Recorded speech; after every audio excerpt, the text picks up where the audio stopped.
ঘন ঘন পেশাব হওয়ার প্রধান এই 6টি কারণ থাকে। 1 নম্বর হলো ডায়াবেটিস।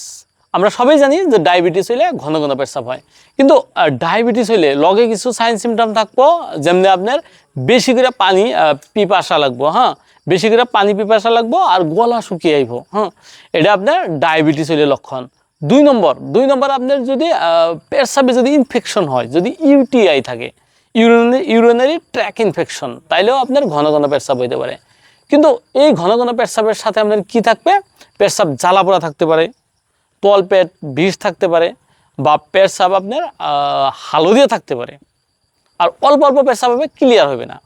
3 নম্বর, যদি ডায়ুরেটিক্স কিছু মেডিসিন আছে যেগুলো খাইলে আপনার ঘন ঘন পেশাব হইতে পারে, যেমন আপনার ডায়ুরেটিক্স লেসিক্স, ফুরোসেমাইড বা স্পাইরানোলেকটন, হ্যাঁ, টরাসেমাইড, হ্যাঁ, ফুরোসেমাইড, টরাসেমাইড, এগুলা মেডিসিন যদি আপনি কিছুমান হার্টের বেমারিকে দেওয়া হয় বা কিছুমান প্রেশার থাকা মানুষকে দেওয়া হয়, হ্যাঁ, এগুলা মেডিসিন খাইলেও আপনার ঘন ঘন পেশাব হইতে পারে।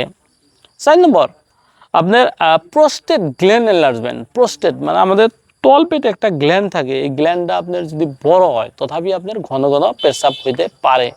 কিন্তু এটার লোকে আরো অ্যাসোসিয়েটেড কি বেমার থাকবে, কি প্রবলেম থাকবে? পেশাবের ধার দ্রা কমে আইবে, পেশাবের ব্যাগটা কমে, পেশাব কন্ট্রোল আনকন্ট্রোল হবে, পেশাব ফুটা ফুটা পড়বে, এই ধরনের প্রবলেম হইতে পারে।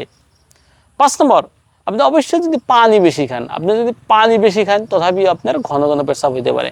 কিন্তু এর সাথে কি থাকবে? ঘন ঘন পেশাবের সাথে আপনার পেশাবটা বগা ফটফটা ক্রিস্টাল ক্লিয়ার থাকবে, তাহলে আপনি বুঝবেন যে আপনার পানি বেশি খাওয়া হয়েছে, তার নিয়ে আপনার ঘন ঘন পেশাব হইতেছে, মানে কোনো ডরের কোনো কারণ নাই। 6 নম্বর লাস্ট, ক্যাফিন বা ক্যাফিন জাতীয় ড্রিঙ্ক, ক্যাফিন বা কফি জাতীয় ড্রিঙ্ক যদি আপনি বেশি খান তাহলে আপনার পেশাব ঘন ঘন হইতে পারে।